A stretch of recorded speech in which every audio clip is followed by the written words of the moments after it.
그리스도를 믿음으로 구원받는다는 사실을 끊임없이 증거하였고, 야고보는 예수 그리스도를 믿는 사람은 거룩한 신앙생활을 해야 구원받는다는 사실을 끊임없이 이야기했습니다. 바울과 야고보의 위치를 보면은 왜 이렇게 말했는가 하는 것을 우리가 이해할 수가 있습니다. 바울 사도는 믿지 않는 유대인들과 이방인들에게 구원받는 방법을 전하였습니다. 즉 복음을 전했다는 사실이죠. 그러나 야고보는 예수를 믿어 구원받은 성도들이 세상을 살아가는 방법을 가르쳤습니다. 복음을 전하는 것하고 살아가는 삶의 방식을 가르치는 것하고는 다르게 마련입니다. 그런데 우리는 한때, 지금도 어떠한 사람 그렇게 하는 사람도 없지 않아 있습니다만은, 이 바울 사도의 믿음과 또 야고보의 행함에 대하여서 자꾸만 좋지 않게 이야기하는 사람들도 간혹 있습니다. 우리는 명심해야 합니다. 두 가지 말씀이 다 같은 말씀, 따져보면 다 같은 말씀입니다. 바울 사도는 예수를 믿어야 구원받는다. 야고보는 예수를 믿어 구원받은 사람은 이렇게 생활해야 한다. 즉 거룩한 신앙생활을 해야 한다. 라고 하는 것이기 때문에 다른 말씀이 아닙니다. 바울은 이방인들의 구원을 위해서, 야고보는 이미 믿어 구원받은 성도들을 위해서 이 서신을 쓴 것이기 때문에 그 상황을, 그리고 그 편지를 받는 사람의 그 모든 모습을 우리는 기억해야 할 것입니다. 어떤 사람은 믿음만 있으면 모든 것이 해결될 것처럼 이야기합니다. 물론 반드시 예수를 구주로 믿어야만 구원을 받습니다. 그러나 그것이 끝이 아니라는 소리죠. 내가 예수를 믿어 하나님의 자녀로 거듭났으면은 거듭난 하나님의 자녀답게 살아가야 합니다. 어디까지? 예수 그리스도의 장성한 분량에 이르기까지. 주님을 닮아서 주님에게까지 자라가야 하는 거죠. 그게 성화의 과정이고 영화의 단계까지 우리가 도달해야 하는 것입니다. 마치 아이가 태어났다고 해서 끝난 게 아니잖아요. 아이가 새 생명이 태어나서 그냥 그것으로 끝나면 아이가 어떻게 살겠어요? 살기 위해서는 젖도 먹고, 때가 지나면 이유식도 먹고, 기기도 하고, 일어서서 걷기도 하고, 자꾸만 훈련을 거듭하고, 먹고 마시며 가르침을 받고 자꾸만 훈련하면서 점점 자라가는 것이죠. 그렇게 점점 저렇게 단계적으로 자라가지 못하면은 그 아이는 세상을 올바르게 살 수가 없습니다. 그렇잖아요. 신앙생활도 마찬가지입니다. 예수 믿고 구원받았다 하고는 그대로 멈춰버리면은 우리는 구원받은 신앙생활을 못하는 거죠. 그러면 살 수가 없어요. 믿음을 지킬 수가 없다는 소리입니다. 아무리 아이가 믿음이 좋고 똑똑해도 힘이 모자라는데 자기의 그 삶을 지켜낼 수가 없는 거예요.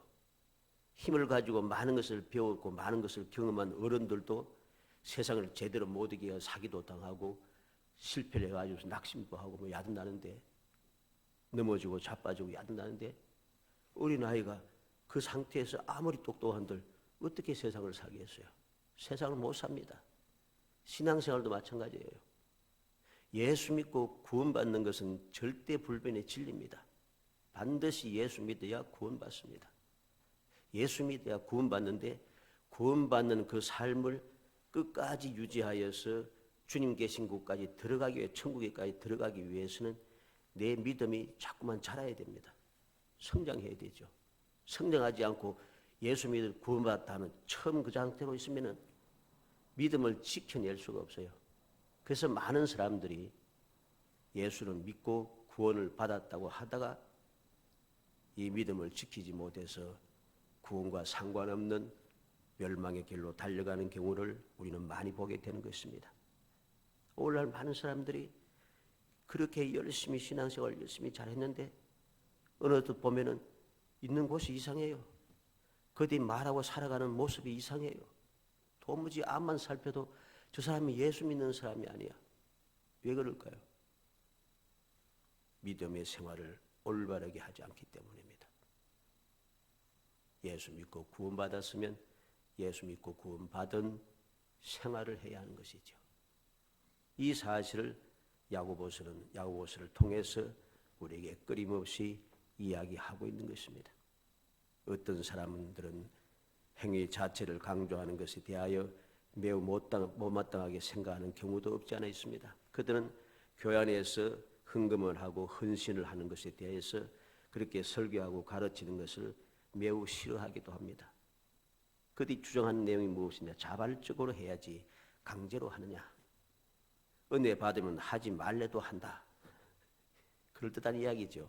그런데 가르침을 받지 않고 교육을 받지 않는 사람은 아무리 은혜 받아도 안 합니다. 가르침을 받지 않은 사람이 은혜 받았다고 헌신하는 사람 봤습니까? 없습니다. 절대로. 큰 착각입니다. 가르침을 받지 않고 훈련을 받지 않는 사람은 절대로 신앙생활을 할 수가 없음을 알아야 됩니다. 가르침을 받지 않으면 몰라서 못 한다는 거죠. 그렇게 주장하는 사람들 보면은 항상 보면은 엉뚱한 곳에서는 폼을 잡으며 흥청망청 씁니다마는 폼이 나니까 주님의 일을 위해서는 도무지 아까워서 무슨 일을 못합니다. 이게 심각한 문제인 것이죠. 왜 이런 일이 생겼는가? 예수 믿어 구원은 받았는데 구원받은 삶을 살아가는 방법을 가르침을 받기 싫어하고 그것을 받기를 거부함으로 말미암아 결국은 신앙생활을 하지 않게 되었다는 것입니다. 그것은 결코 구원받는 자리에 들어갈 수 없다는 사실을 알아야 됩니다. 왜 그렇습니까? 이게 허목사 말이 아니고 예수님 말씀입니다. 예수님 뭐라고 했어요? 믿음을 지키는 사람, 믿음을 끝까지 지키는 사람만 구원받습니다. 이전에 내가 예수 믿었다고 구원받는 게 아니에요. 주님께서 오실 때까지, 내가 주님 앞에 설 때까지, 그때까지 끝까지 믿음을 지킨 사람, 그 사람만 구원을 받습니다. 성경 어디에도 옛날에 예수 믿었다고 구원받는다 하라고 기록한 말씀이 하나도 없어요. 구원받은 사람은 항상 끝까지 믿음을 지킨 사람입니다. 끝까지 믿음을 지킨 사람.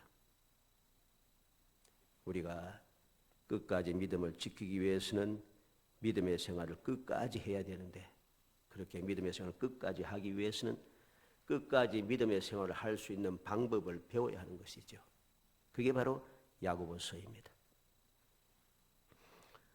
열매 맺는 삶, 다시 말해서 축복을 받아 누리기 위해서 우리가 아침마다 살펴봅니다마는 기적의 삶을 살기 위해서 반드시 필요한 것이 신앙생활의 방법인 것입니다. 마귀는 거짓 선지자, 거짓 사도, 거짓 교사들을 통해서 성도들이 하나님의 뜻대로 살지 못하게 유혹할 뿐만 아니라 하나님의 말씀을 교묘하게 비틀어서 미혹하여 진리에서 벗어나게 합니다. 오늘 본문은 야고보서의 마지막 말씀입니다. 야고보서는 시작할 때 흩어져 있는 12지파에게 문안하면서 시험을 만나도 기뻐하라. 그리스도 안에서 주신 은혜를 생각하라. 교만하지 마라. 어떻게 예수 그리스도 안에서 믿음의 생활을 해야 하느냐 하는 것을 계속해서 가르쳐 왔습니다. 그리고 형제를 미혹된 길에서 돌아서게 하는 자가 되라고 하며 돌아서게 한 사람은 그에게 어떻게 해야 하는가 하는 것을 가르치면서 야고보서를 끝맺고 있는 것입니다. 미혹된 자는 어떠한 자입니까? 19절에 보면 미혹되어 진리를 떠난 자 이렇게 말했습니다. 진리를 떠난 사람이 미혹된 사람이라는 것이죠. 진리가 무엇입니까? 진리는 예수님께서 나를 위해서 이 땅에 오셔서 십자가에 달려 돌아가시고 보배 피를 흘리심으로 내 죄가 사함 받아서 구원받았다라고 하는 복음, 이 복음이 바로 진리인 것입니다. 그렇다면 미혹된 자는 예수 그리스도를 믿는 그 십자가의 도에서 떠나간 사람이란 소리죠. 믿음에서 떠난 사람이 바로 미혹된 사람입니다. 미혹되어 진리에서 떠난 자를 돌아서게 한 사람은 반드시 해야 할 일이 있습니다. 그게 바로 오늘 19절, 20절에 있는 말씀인 것이죠. 우리는 항상 기억해야 됩니다. 유혹과 미혹이 무엇이냐? 유혹은 깨어서 그릇된 마음을 품고 그릇된 행동을 하게 하는 것. 잘못된 행동을, 잘못된 그 신앙생활을 하게 하는 것, 이게 바로 유혹입니다. 미혹은 무엇입니까? 마음이나 정신을 홀려서 헷갈리게 해갖고는 헤매게 하는 것, 이게 미혹입니다. 유혹은 신앙생활 잘하는 나를 끄집어내서 예수 못 믿게 하는 것. 미혹은 예수 잘 믿고 있는 나를 자꾸만 하나님의 말씀대로 잘 살지 못하도록 자꾸만 홀린다, 이제 사기친다는 것입니다. 자, 정신없게 만듭니다. 그럴듯하게 만듭니다. 그럴듯하게 만들어서 봐라, 이거 보면 이렇지 하면서 성경을 이상하게 가르칩니다. 가르쳐가지고선 진리에서 떠나서 방황하게 한다는 것이죠. 오늘 본문 19절에 있는 미혹은 넋을 잃고 길에서 벗어나 방황하는 상태를 말하고, 20절의 미혹은 신앙에서 이탈한 상태를 말하는 겁니다. 비슷하지만 조금 다릅니다. 마태복음 24장 4절로 5절 말씀을 한번 찾아봅시다. 신약성경 41페이지. 신약성경 41페이지. 마태복음 24장 4절 5절.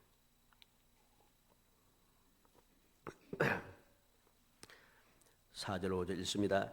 예수께서 대답하여 이르시되 너희가 사람의 미혹을 받지 않도록 주의하라. 많은 사람이 내 이름으로 와서 이르되 나는 그리스도라 하여 많은 사람을 미혹하리라. 24절도 있습니다. 24절. 거짓 그리스도들과 거짓 선지자들이 일어나 큰 표적과 기사를 보여 할 수만 있으면 택하신 자들도 미혹하리라. 예수님께서 이미 경고했습니다. 사람의 미혹을 받지 않도록 주의하라. 사람의 미혹을 받지 않도록. 많은 사람이 예수님의 이름으로 와서 나는 그리스도라 하면서 사람들을 미혹시킨다는 거죠. 거짓 그리스도와 거짓 선지자들이 일어나서 표적과 기사를 보여주면서 택하신 자들을 미혹한다는 것입니다. 야고보가 자기 마음대로 말한 게 아니에요. 야고보가 말한 내용은 예수님께서 세상에 계실 때 하신 말씀이에요. 가르치고 교훈하시고 경고하신 말씀이에요. 바울 사도도 이 사실을 잊지 않습니다. 고린도전서 6장 9절 말씀, 신약성경 269페이지. 신약성경 269페이지, 고린도전서 6장 9절 10절 말씀. 고린도전서 6장 9절 10절 읽어봅니다. 불의한 자가 하나님의 나라를 유업으로 받지 못할 줄 알지 못하느냐. 미혹을 받지 말라. 음행하는 자나 우상 숭배하는 자나 간음하는 자나 탐색하는 자나 남색하는 자나 도적이나 탐욕을 부리는 자나 술 취하는 자나 모욕하는 자나 속여 빼앗는 자들은 하나님의 나라를 유업으로 받지 못하리라. 우리는 알아야 됩니다. 미혹을 받아서는 안 됩니다. 미혹을 받는, 어떻게 미혹하는가 내용을 쭉 나타나죠. 이러한 미혹을 받는 사람은 하나님의 나라를 유업으로 받지 못한다. 천국에 못 들어간다는 소리죠. 베드로후서 2장 15절도 봅니다. 신약성경 379페이지. 신약성경 379페이지. 베드로후서 2장 15절. 읽어봅니다. 그들이 바른 길을 떠나 미혹되어 보올의 아들 발람의 길을 따르는도다. 그는 불의의 삭슬을 사랑하다가 바른 길을 떠나서 미혹되어 보올의 아들 발람의 길을 따르는도다. 발람의 길이 무엇입니까? 우상 안 섬기도 괜찮아.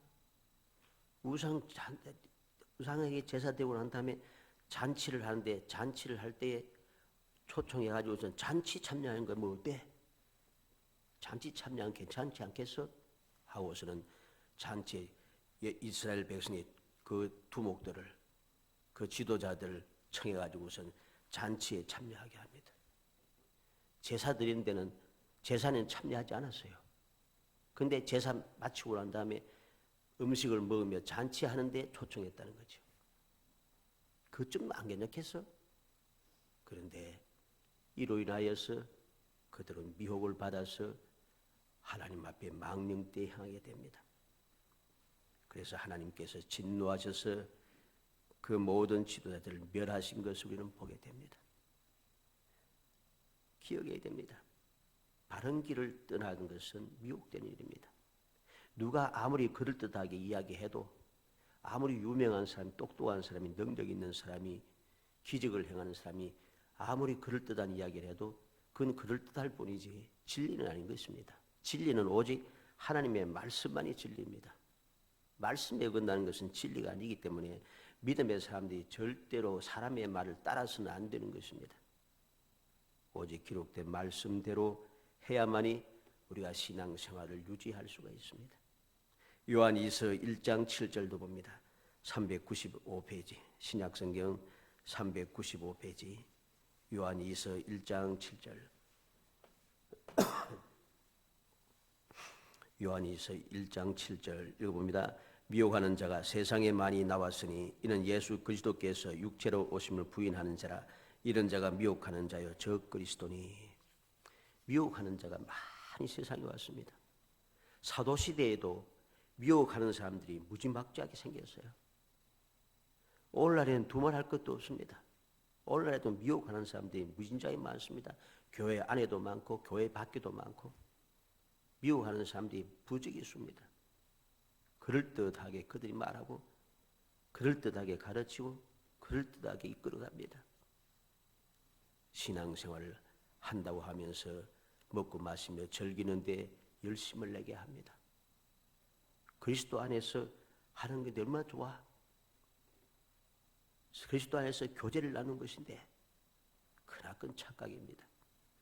그리스도 안에서 교제 나누는 것이 먹고 마시며 즐기는 것이 아닙니다. 그리스도 안에서 교제를 나누는 것은 함께 모여서 기도하고 기도함으로 주님 맡겨주신 사명을 감당하기 위해서 힘을 얻고 힘을 모아서 지혜와 힘을 모아서 주님의 일을 하는 것, 이게 교제이지. 그리스도 안에서의 사랑의 교제를 착각해서는 안 됩니다. 세상 사람들이 모이는 그러한 교제를 교회에서의 교제라 하지 않습니다.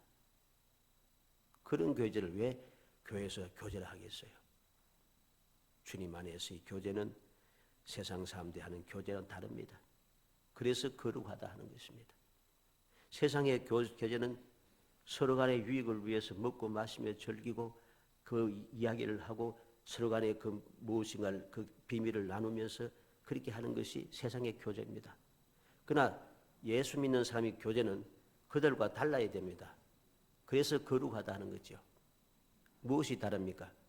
내 유익을 위해서 하는 것이 아니라 하나님의 영광을 위해서 하고 이 놀라운 은혜를 모르는 세상 사람들에게 소금의 역할을 하고 빛의 역할을 하고 그리스도의 향기를 발하여서 그들로 하여금 예수 믿어 우리와 같은 이 축복의 자리에 들어오게 하는 것, 이게 사랑의 교제이고 그리스도 안에서의 교제입니다.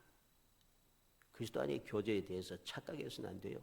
세상의 교제하고 같으면 무엇 때문에 구태여 세상 교제와 똑같은데 교회 안에서 교제하겠어요? 교제를 착각해서는 안 됩니다. 잘못 가르치고 잘못 인도하는 것, 그게 바로 미혹해하는 것입니다. 자, 이러한 사실을 우리가 염두에 두고 오늘 본문 말씀을 더합니다. 먼저 돌아서게 한 사람.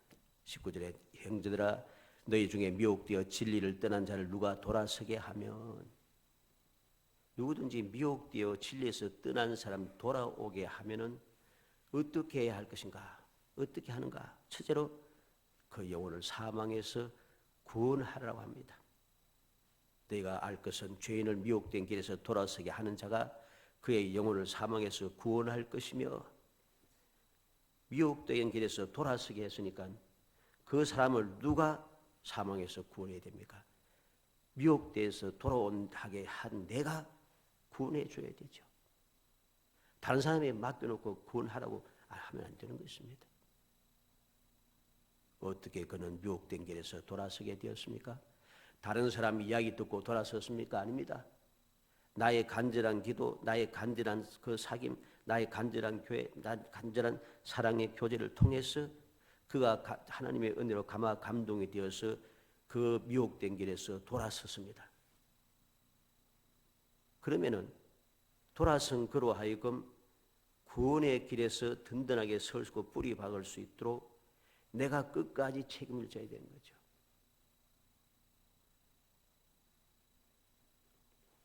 병을 고치는 것보다 더 중요한 것은 사람의 영혼을 멸망에서 구하는 것입니다.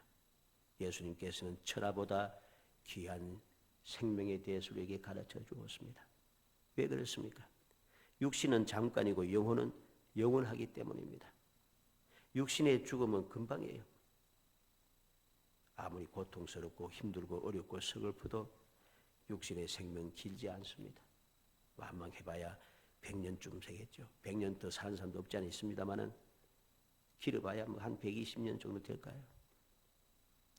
그러나 우리의 영혼은 영원합니다. 그래서 영혼을 사망에서 구원받게 해줘야 됩니다.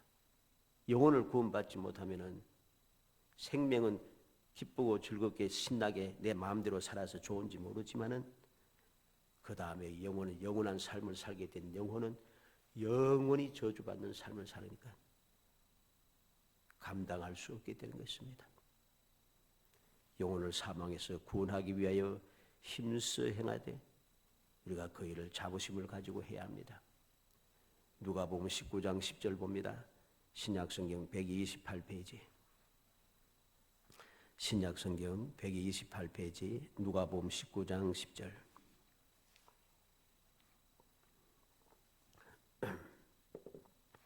예수님께서 왜 이 땅에 오셨는지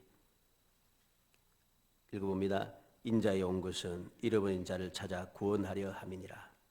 예수님께서는 구원하기 위해서 잃어버린 자, 진리에서 떠난 자, 그러한 자들, 미혹되어서 진리에서 떠난 자, 그들을 구원하기 위해서 예수님께서는 오셨다고 말씀하고 있습니다. 사도행전 2장 40절도 봅니다. 신약성경 190페이지. 신약성경 190페이지 사도행전 2장 40절. 사도행전 2장 40절 읽어봅니다. 또 여러 말로 확정하며 권하여 가로되 너희가 이 패역한 세대에서 구원을 받으라 하니. 여러 말로 확정하여 권합니다. 미혹되어서 믿음에서 떠난 자라. 나를 구원할 자가 누구인지 모르고 아직도 주님을 기다리고 있는 미혹되어서 불신앙에 살아갔던 그 소망 없이 살아갔던 모든 유대인들 향하여서 제 아들이 뭐라고 합니까? 패역한 세대에서 구원을 받으라. 어떻게? 여러 말로 확정하며 권하여 가로되. 여러 말로 확정하여 권한 내용이 무엇입니까? 예수님께서 이 땅에 오셔서 어떻게 하셨는가 하는 것을 자세히 증거하면서 확정해 하나하나 확정해 나갑니다. 바로 우리가 그렇게 체험했다는 것입니다. 그렇게 가르침을 받았고 그렇게 체험하고 그렇게 살아와서 지금 너희들이 놀라는 이 놀라운 은혜를 우리가 누리고 있다는 것이죠. 이것이 올바른 증언자들, 즉 증거하는 사람들의 해야 할 본분인 것입니다. 사도행전 16장 31절도 봅니다. 216페이지 신약성경 216페이지 사도행전 16장 31절 읽어봅니다. 가로되 주 예수를 믿으라. 그리하면 너와 내 집이 구원을 얻으리라 하고 바울 사도와 실라는 어떻게 하여야 구원을 얻으리까? 놀란 간수에게 예수를 믿으라. 그리하면 너와 내 집이 구원을 얻으리라 합니다. 간수의 집과 그 식구들이 지금 뭐 어디에 구렁텅이에 빠져 있습니까? 아닙니다. 그런데 구원을 받으라 합니다. 무슨 말입니까? 예수를 믿음으로 영혼이 구원받게 된다는 사실이죠. 이제까지 두려워하였던 모든 것에서, 생각지도 못했던 모든 것에서, 끊임없이 힘들게 하였던 모든 것에서 우리를 구원해 주시는 은혜가 예수를 믿음으로 이루어진다는 것입니다. 이게 바로 돌아서게 한 사람이 돌아서게 한 그 사람에게 해야 될 첫 번째 본분이 되는 것입니다.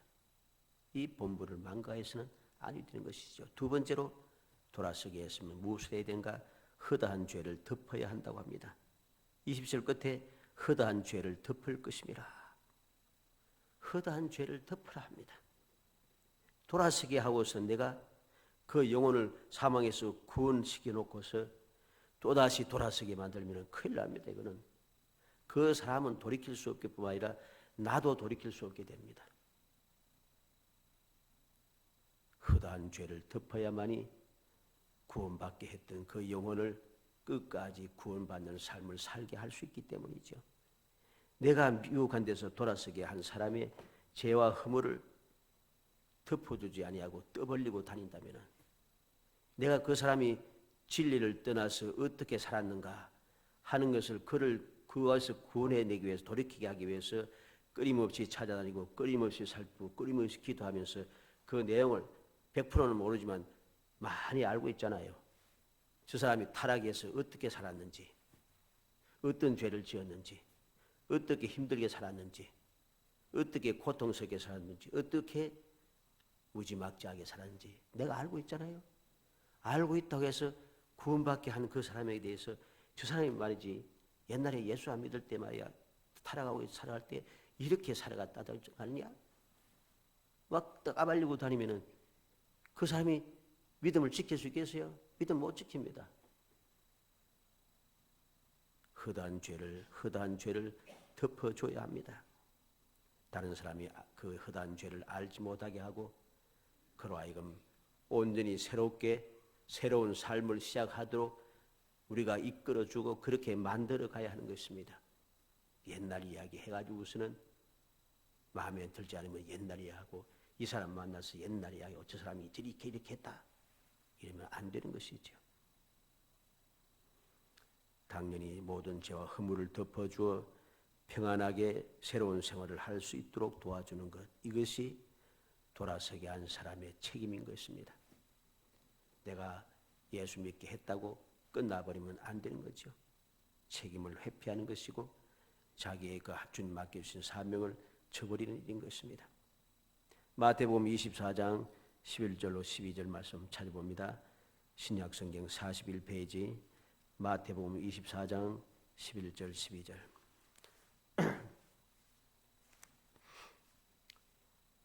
읽어봅니다. 거짓 선지자가 많이 일어나 많은 사람을 미혹하게 했으며 불법이 성함으로 많은 사람의 사랑이 식어지리라. 거짓 선지자가 많이 나서 많은 사람 미혹하는데 그 결과가 무엇입니까? 불법이 성하게 된다는 거죠. 불법이 성합니다. 불법이 성해야 되니까 일어나는 일이 무엇입니까? 사랑이 식어진다는 거예요. 사랑이 식어져요. 사랑이 없어져요. 자꾸만. 사랑이 식어지는 특징이 무엇입니까? 사랑할 때는 안 좋은 것도 보고 막 그냥 좋습니다. 눈에 콩깍지가 끼있다 하지 않습니까? 그죠? 다 좋아 보이는 거예요. 다 사랑스러워 보이고, 다 예뻐 보이고, 다 귀여워 보이고, 다 좋아 보입니다. 사랑이 식으면 어떻게 됐어요? 모두 다 싫어 보입니다. 처음 다 미워지는 거죠. 이게 바로 허다한 죄를 덮어두지 않는 불법이 성하고 미혹된 그런 삶을 살게 하는 그런 미혹된 삶이 계속 이어지는 삶의 모습인 것입니다. 베드로전서 4장 8절도 봅시다. 신약성경 382페이지 382페이지 베드로전서 4장 8절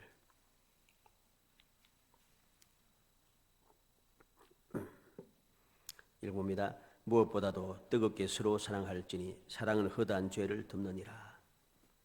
뜨겁게 서로 사랑해야 된다. 누가? 믿음의 사람들은. 왜 뜨겁게 사랑해야 되는가? 사랑은 허다한 죄를 덮느니라. 사랑은 허다한 죄를 덮기 때문입니다. 왜 죄를 밑줄 고주할 캐내면서 온 사방에 다니면서 이야기합니까? 사랑이 식어지니까. 사랑이 식으니까. 우리는 명심해야 됩니다. 미혹한 데서 돌이키게 한 사람은 그 사람을 영혼을 구원해야 되고 더 나아가서 구원받은 삶을 끝까지 이어가서 구원의 완성이 이루어지게 하기 위해서 그 사람의 허다한 죄와 허물을 다 덮어줘야 됩니다. 그래야지 그 마음이 평화로워서 이전의 생각 때문에 막 마음이 불안하고 이럴 텐데 이 불안이 사라지는 거죠. 나를 구원해 주었던 사람이 이끌어낸 사람이 나의 죄와 허물에 대해서 다 덮어주고 아무도 모르게 사랑으로 돌봐주니까 이제 두려움이 사라진 게, 걱정이 사라지는 거지. 오직 구원받은 삶, 즉 신앙생활에 전념하게 되는 것이죠. 그러니 끝까지 믿음의 생활을 이어갈 수 있게 되는 것입니다. 사랑하는 성도 여러분, 우리는 돌아서게 하는 사람이 되어야 됩니다. 우리는 이 세상에서 많은 사람, 진리에서 떠난 사람들, 미혹되어 떠난 사람들을 돌아서게 하는 사람입니다. 다른 말로 하면 예수의 복음을 전하는 사람입니다. 예수의 복음을 전함으로 듣는 사람을 하여금 돌아서게 하는 것이 우리 믿음의 사람인 것입니다. 엘리야 선지자는 하나님의 말씀에 순종하여 갈멜 산상에서 제단을 쌓고 하나님 앞에 기도하며 부르짖습니다. 여호와여 내게 응답하소서, 내게 응답하옵소서. 이 백성으로 주 여호와는 하나님이신 것과 주는 저희의 마음으로 돌이키게 하시는 것을 알게 하옵소서. 하나님께서는 저희들의 마음을 돌이키게 하신 분이다. 돌이키기를 원해서 이 일을 하게 하셨다. 그를 알게 해달라고 그는 간절하게 기도하고 있는 것이죠. 이게 바로 선지자의 본분인 것입니다. 하나님께서 왜 선지자를 택하여 기름 부으시고 선지자로 하여금 복음을, 말씀을 전하게 했습니까? 그 말씀을 전하여서 잘못된 길로 가고 있는 백성들을 돌아오게 하기 위해서. 왜 사도를 세워서 세상에 복음을 전하게 했습니까? 잘못된 길에서 돌아서서 구원을 받는 삶을 살게 하기 위해서. 왜 성도들을 택하여서 땅끝까지 이르러 정인이 되라고 하십니까? 복음을 전하여서 구원받지 못한 사람을 구원받게 하기 위해서. 다니엘서 12장 3절에는 지혜 있는 자는 궁창의 빛과 같이 빛날 것이요 많은 사람을 옳은 대로 돌아오게 하는 자는 별과 같이 영원토록 빛이라 합니다. 지혜 있는 자는 궁창의 빛같이 빛난다. 지혜 있는 자가 누굽니까? 예수 믿는 자. 왜 예수 믿는 자가 지혜 있는 자입니까? 여호와를 경외하는 것이 지혜의 근본이라 했기 때문이죠. 하나님을 믿는 것이 지식이라고 했습니다. 세상에서 많은 지식과 많은 지혜를 가졌다고 아무리 큰 소리 쳐도 하나님을 알지 못하는 사람은 지혜로운 사람이 아닙니다. 지혜롭지 못하니까 이 세상의 지식에 빠져서 영원한 삶에 대해서는 전혀 생각지도 못하고 엉뚱한 소리하고 엉뚱한 삶을 살아가는 것이죠. 하나님을 알지 못하는 사람은 지혜로운 사람이 아니라 어리석은 사람입니다. 마태복음 18장 12절 한번 찾아봅시다. 신약성경 30페이지 마태복음 18장 12절 13절.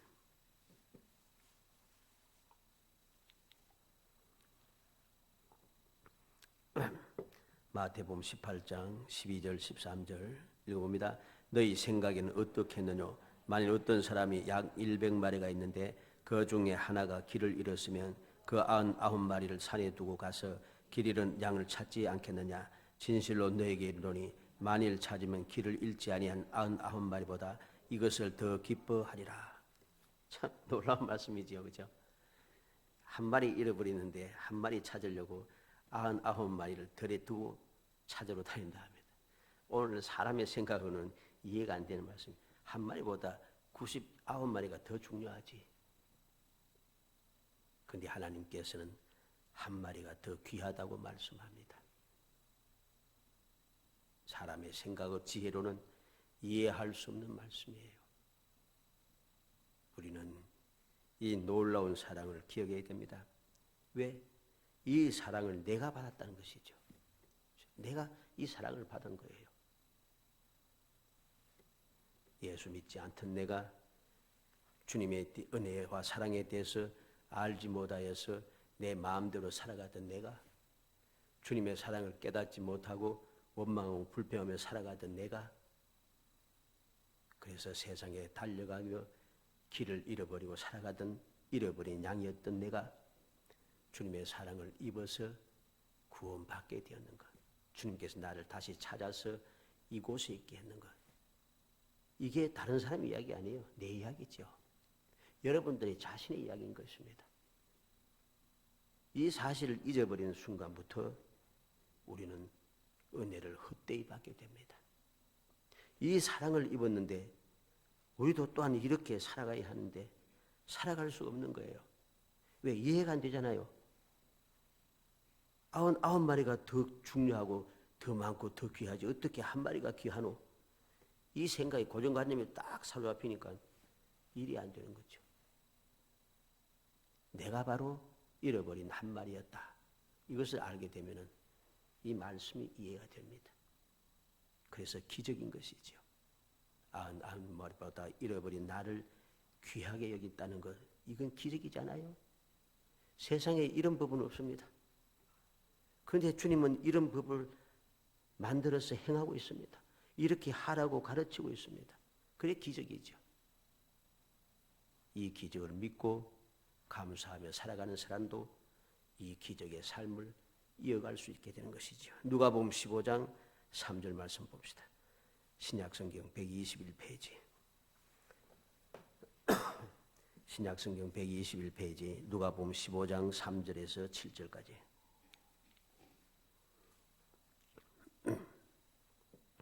누가복음 15장 3절에서 7절을 읽어봅니다. 예수께서 저희에게 이 비유로 이르시되 너희 중에 어느 사람이 양 100마리가 있는데 그 중에 하나를 잃으면 99마리를 들에 두고 그 잃은 것 찾도록 찾아다니지 아니하겠느냐. 또 찾은즉 절거 어깨에 메고 집에 와서 그 벗과 이웃을 불러 모으고 말하되 나와 함께 즐기자. 나의 잃은 양을 찾아노라 하리라. 내가 너에게 이르노니 이와 같이 죄인 하나가 회개하면 하늘에서는 회개할 것이 없는 의인 99을 인하여 기뻐하는 것보다 더하리라. 누가복음에는 더 자세하게 설명해 줍니다. 너무나도 잃어버린 양을 찾아서는 너무나도 즐거워서 벗과 이웃을 불러 모으고 나와 함께 즐기자. 나의 잃은 양을 찾아노라. 예수님께서는 말씀합니다. 이와 같이 죄인 하나가 회개하면 하늘에서는 회개할 것 없는 의인 99을 인하여 기뻐하는 것보다 더하리라. 의인 99보다도 회개한 한 사람을 더 기뻐하고 즐거워한다는 것이죠. 그래서 하나님께서는 신구약을 막론하고 우리가 에스겔서를 통해 보지 않습니까? 의인이 죄를 지으면 앞에 했던 의인은 소용이 없다 합니다. 아무리 극악한 죄인이라 할지라도 말씀을 듣고 회개하여 돌이켜서 의로운 삶을 살면은 이전에 했던 악한 행동은 죄악은 다 기억지 아니하고 구원받는다고 하십니다. 신약의 말씀도 마찬가지잖아요. 죄인을 불러 구원하기 위해서 예수님께서 이 땅에 오셨다고 친히 말씀하셨습니다. 기적이잖아요. 이 놀라운 기적의 역사를 통해서 나도 예수를 믿어 이 놀라운 축복의 자리에 동참하게 되었습니다. 그러면 당연히 나도 이러한 삶을 살아야 하는 것이죠. 그렇게 하라고 예수님께서는 비유를 들어서 우리에게 가르쳐 주고 있는 것입니다. 간절히 바라기는 우리 모든 성도들이 미혹되어 진리에서 떠난 자를 돌이키게 하는 사람, 돌이키게 했으니 끝까지 그를 돌봐서 영혼을 구원받게 하는 사람, 영혼을 구원받게 하였으니 그의 모든 허다한 이전의 죄를 다 덮어주어서 안심하고 신앙생활 끝까지 잘하여서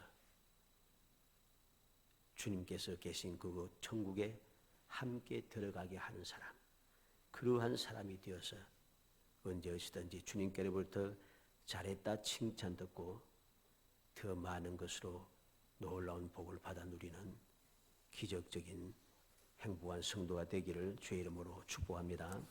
은혜 감사합니다. 사랑하여 주셔서 택하여 주시고 저희들 억만 사랑 가운데 나 한 사람을 구원하기 위하여 주님께서 찾고 또 찾으시고 나를 구원하시고 너무나도 기뻐하고 즐거워하신 그 기적의 사실을 생각할 때 감사하고 감사합니다.